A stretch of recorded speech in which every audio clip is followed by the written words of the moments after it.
Our next storyteller is Sarah Hunt. She has a story called The Couchsurfer and the Ghost.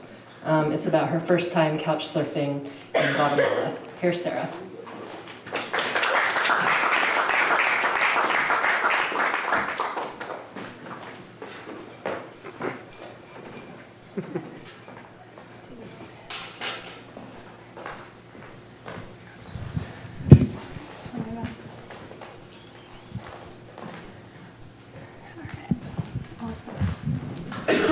Hey everyone.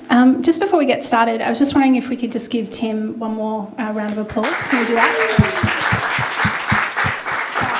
I thought that was a great story, so thank you.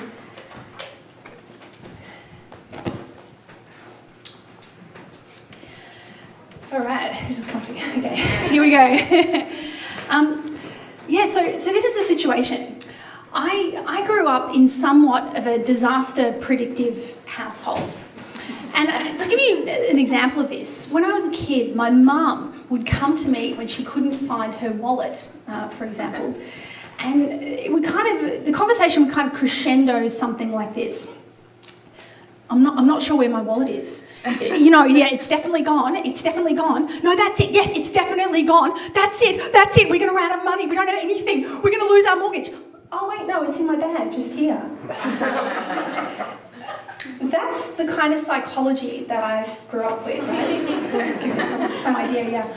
And in that psychology, there was a sense that the world at some level was fearful, that things were out there to be afraid of. But as a kid, I was actually very adventurous. And one of the ways that I used to be adventurous was I would stay up long after dark, under the covers, reading Nancy Drew detective stories. And I can tell you right now, Nancy's there, she's holding her candelabra and, heading down the stairs into the darkness, and there's that shadowy figure that's just kind of, the ghost has just gone around the corner. And, other than kind of wondering why Nancy just never turned the lights on, there would often be me there, as this kid, kind of gripping the book and just really willing Nancy to kind of go forward and face that fear. And so, as the light falls under the horizon on a roadway in Antigua, Guatemala, that exact same chilling childhood fear overcomes my skin. Right in front of me, there's a large black gate. And at this point, I double check my Google Maps pin, and I'm looking back and I'm looking there. And because at this point, it's either that I'm heading towards a military base or somehow this is the back entrance to Hogwarts, because this has got to be wrong. And in the distance, I see two guards on either side of this large black gate. And these guys, these are the real deal, right? They're standing upright, they're tall, they're polished, and they're watching my every move as I head towards them. And this is my first ever couch surfing trip. And I can tell you right now, every inch of my being is wishing that I was staying somewhere else. But to give you some more context to that story, I first decided I wanted to start couchsurfing in April of this year. And for those of you who don't know, couchsurfing is like an international kind of online forum where you can meet strangers from around the world and stay in their house for free. Which sounds great, doesn't it? Except for the fact that, my mum's disembodied head was kind of looming next to me saying, something bad's going to happen, something bad's going to happen. And so despite that, I decide in April that I'm going to fly out. And I jet into El Salvador on a Spirit Airlines red-eye flight and arrive there into the airport. For those of you who haven't been to El Salvador, it's pretty well known for two things. It's home of the 45 minutes, so called because everything in the tiny country takes about 45 minutes to reach. And the other thing it's known for is the pupusa, which is this kind of oily, salty, cheesy, fried pancake. It's kind of like a burrito at 4 a.m. essentially. And so 45 minutes after arriving, and Pablo, my driver, and I, we're jetting towards the Guatemala border. I'm eating a pupusa, of course. And Pablo and I sort of start chatting about Guatemala's security issues. And this is kind of a euphemism that Pablo's keen to expand upon.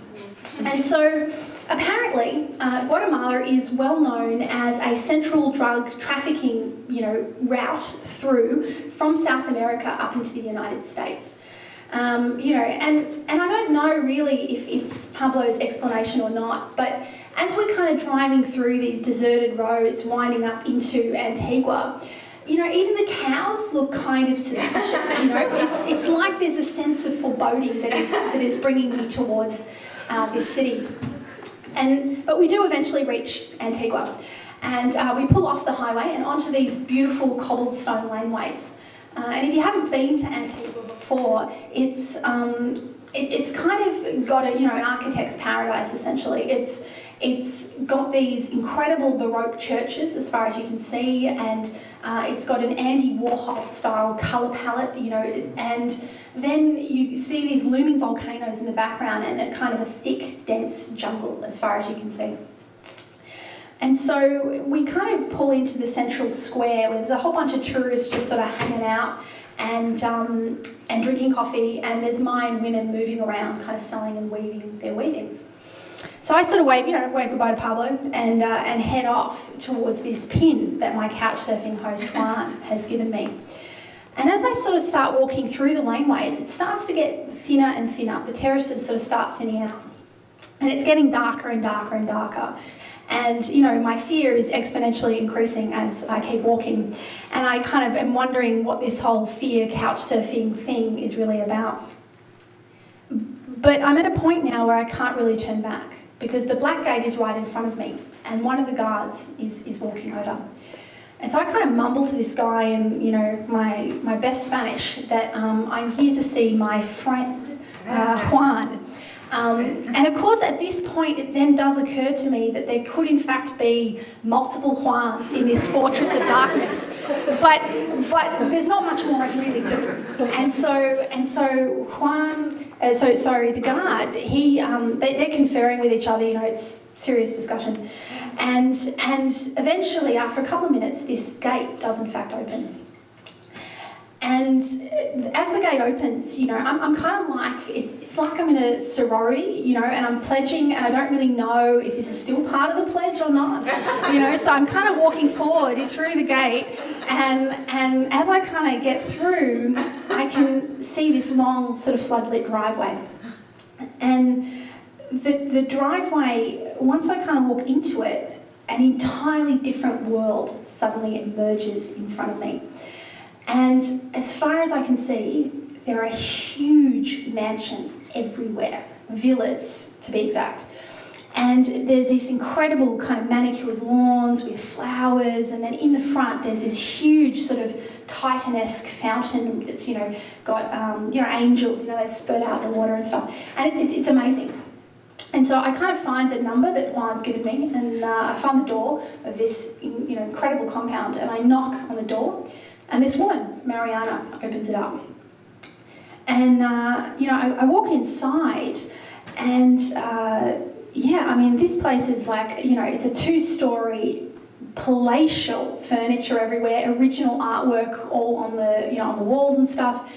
And, as they're sort of showing me up to my private, master bedroom, I'm kind of at this point, mentally writing a blog post about how much of a couchsurfing legend I am and, how good I really am at couchsurfing. And, and then Mariana invites me down for tacos, and I'm like, this is great, I love couchsurfing. Why have I never done this before? And so, I sleep the night and wake up the next morning and decide that I want to go out, sightseeing out into Antigua.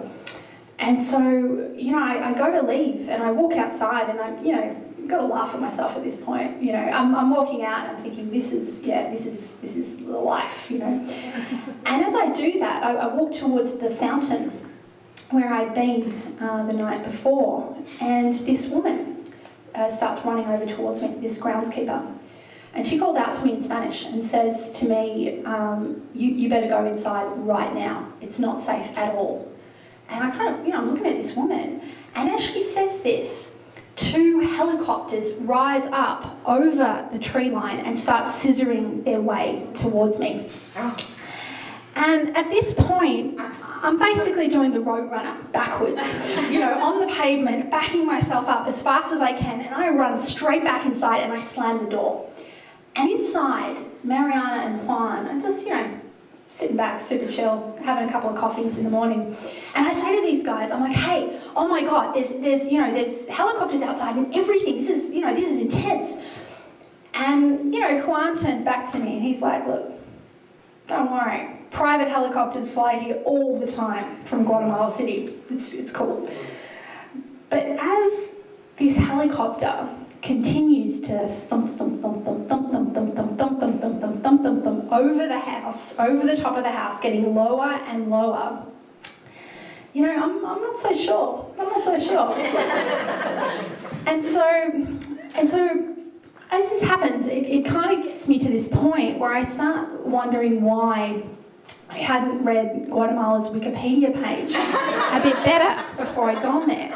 Now, the thing is, if we had been in my native Australia, if my accent hasn't given away already, if there'd been like a bushfire, or I don't know, an infestation of snakes or something, I would have known what to do. There would have been some cultural knowledge. But at this point, military helicopters was not so much in my sphere of knowledge. And so what we decide to do is we're going to head upstairs and check out what's going on. And so we look outside the window, and across the lawn, a dozen police commandos drop to the lawn and start belly crawling their way across the lawn in front of us towards a house just to our north.